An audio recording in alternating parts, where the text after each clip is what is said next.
Hi, my name's Joe, and I teach here at iTutor. I made this short video so you can see some of the ways that I use the whiteboard system when I'm working with students, either one-on-one or in groups. In this session, we were learning about themes and metaphors in poetry, and I was able to play a YouTube video for us to watch together before we began our conversation. All right, so today we're going to take a look at some poetry interpretation. But I thought I'd make it easier for you, and I'm not going to read this to you. I'm going to play a YouTube. What do you say? Yep, that works. Alrighty, so here we go. I found this on YouTube. Today's poem is Home by Ken Burns. It's a beautifully designed game, timeless but always changing. It's a game in which the defense... That he has a word to work with, home, and it means both of those things. And so, you tell me, what do you think? Up here, the title of this poem since he named it is home, I'm thinking maybe it's a metaphor.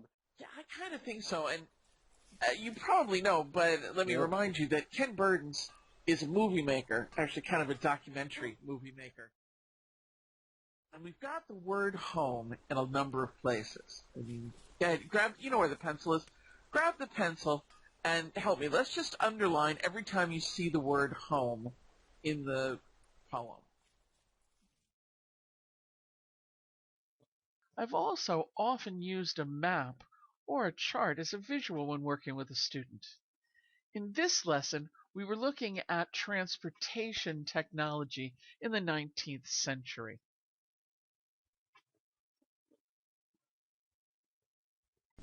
Today we're going to take a look at some of the helps and the hindrances for expansion and travel in the 19th century. Now, just like information technology is the main focus of technology here at the beginning of the 21st century, travel technology was just as big and just as amazing in the 19th century. Think back. Name me any sort of travel that was available, say, at the beginning of the 19th century in 1810 or 1813. What kind of travel technology do you think they were using? Maybe railroads or steam engines, stuff like that. Well, certainly that was the new and amazing stuff. I mean, people could not imagine that there could be a device that would go faster than horses went. Why do you think they're all jammed up here? What is the first barrier? Now, this map that we're looking at is what they call a topographical map that actually shows the lay of the land. So what's keeping them from pushing straight away into the interior of the continent? There's looks like there's mountains and stuff over there that could be hard for them to get over. Right up through here are the Appalachian Mountains. You know, folks in the 19th century got to the Midwest fairly easily, okay? And in fact, you could go from, I mean, even by cart, from, say, Richmond, Virginia, into the Midwest in a few weeks. That wasn't too bad. Why did it take so much more effort to get out here to the West Coast? Which they did, of course, finally do. But what's this big old barrier? Could be more mountains. Positively. Notice that. On another day, when we were discussing characterization in Shakespeare's Julius Caesar, the student and I were able to work together to fill out a form that organized thoughts and information about the characters. So here's the form that we were talking about. You can start, go ahead, grab the text box. Let's start by putting the title and the author up here. So you got Julius Caesar, you can type, and Shakespeare. If you want to be thought to be extremely intelligent right through high school and college and beyond, every time you mention the name of a book, mention the author, So every time you think Julius Caesar, think William Shakespeare. I mean, I know you know it's Shakespeare. It's just a really good thing to make yourself look smart. And as teachers, we have to look smart, so I'm an expert on that one. Alrighty, now, in Julius Caesar, it is not entirely simple to decide who is the protagonist. I mean, I know you know that the protagonist is the person the story is really about. And in fact, the person who learns the most or changes the most, and or the person who makes the fateful decision. So if you were going to say who was the protagonist for Julius Caesar, who would you put up there? I'd probably put Brutus. I think that's a very good choice. Why would you choose that, however? I would choose Brutus because the thing was that everything he did, as far as the conspiracy and everything towards Julius Caesar, was all for the people of Rome, and nothing else besides that, not him. Absolutely, and he is, at some point, the man who changes, the man who makes the decisions that push the story along. It's tempting to want to say Julius Caesar because it's named for him, but good Lord, he dies, before the story hardly gets going. Now we have the antagonist, and again, one of the things about this play, and one of the reasons we study it, is that it really shows us an awful lot of people who are working, as we all do every day, with sort of mixed loyalties and trying to figure out, do the ends justify the means, right? So if you were going to try to pick a name in Julius Caesar, who would you want to put in there as antagonist? Maybe, Antony? Right. I mean, because certainly Brutus and Antony have very differing motivations, different things they want. So go ahead, type that right on in there. Okay. Alrighty.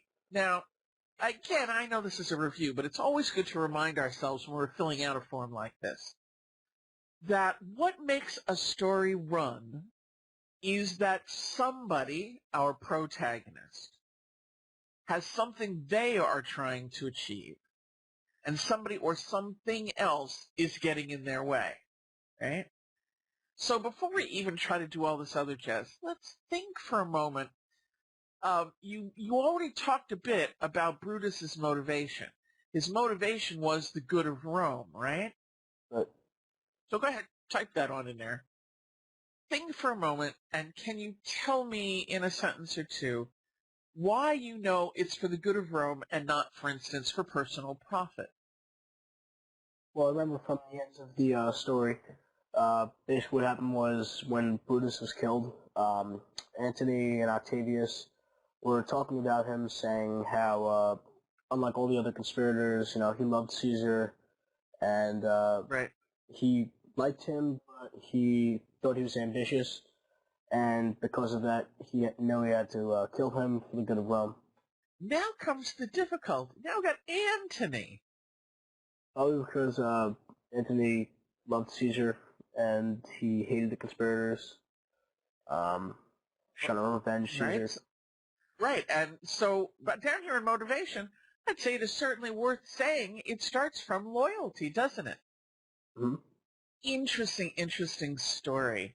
One of the things that makes Shakespeare such a force and worth studying all these, many years later, and even given the odd fact of the language that he used versus what we're used to, his stories are worth studying because both of these men have very, what we would call, positive motivations, don't they? Yep. They're actually two good men. And they find themselves at odds.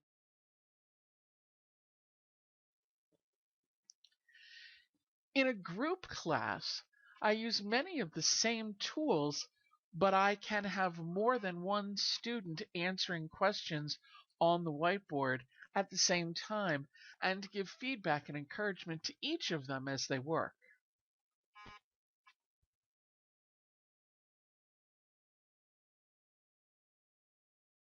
You got it backwards round. Remember, Kyle, it's always X, that's quantity, then Y, which would be price. So switch that around.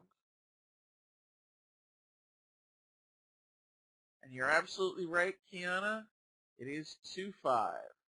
Yay.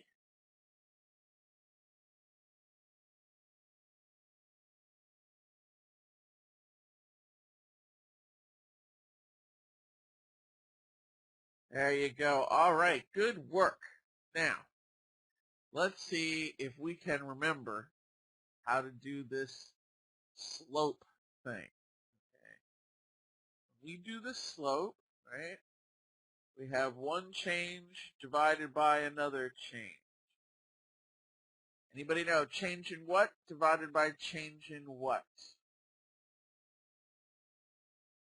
Yes, it is x and y. Which one's on the top? Kiana's definitely correct. We just need to know what goes on the top. Somebody other than Kiana, tell me change in what goes on the top. Kyle got it. Yay. Okay, yes. Change in y divided by change in x. And that is slope in any class you go to. Here in economics class, we call that change in price, right? Divided by the change in quantity. All right.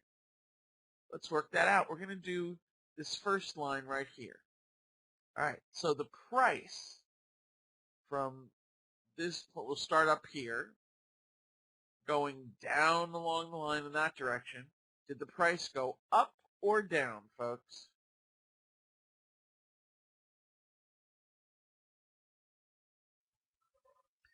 Thanks so much for watching. I know this has been an awfully fast look at the various ways that I use the whiteboard when I teach, but I think that it gives you an idea of the possibilities for teaching and learning on the iTutor platform. This is Joe. Thanks a lot, and you have a good day.